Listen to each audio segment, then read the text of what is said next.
Kwa kuwa zaidi ya 60% ya watu wa nchi hii ni vijana, tutaweka kipaumbele kwenye sera na programu zitakazopanua fursa za kiuchumi, kutengeneza kazi na ajira, kuongeza wigo wa hifadhi za jamii na kuwajengea kesho iliyo bora. Ili kuhakikisha vijana wanapata nafasi ya kushiriki katika kujenga mustakabali mwema wa taifa letu, tutaweka kipaumbele kwenye ushirikishwaji wa vijana katika masuala ya maendeleo yao. Natambua kumekuwa na majukwaa mengi ya kuwafikia vijana, ila bado shughuli zao zinafifishwa na masuala ya kisiasa na majukwaa hayo kupoteza malengo na mvuto kwa vijana. Mimi na wenzangu serikalini tumefikiria kuwa na wizara kamili itakayoshughulikia na mambo ya vijana.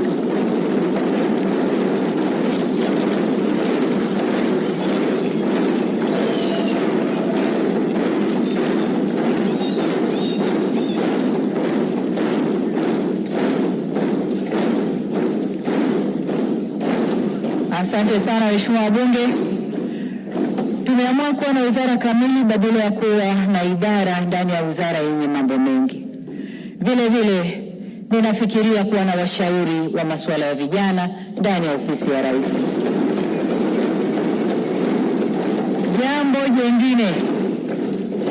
Jambo jingine tuliloahidi kulitekeleza ndani ya siku 100 za awali za kazi ni kuchukua hatua za kuongeza mitaji kwa ajili ya shughuli za kiuchumi za vijana na wanawake kwa kutenga shilingi bilioni 200. Serikali inaendelea kuangalia njia nzuri ya kuimarisha mfuko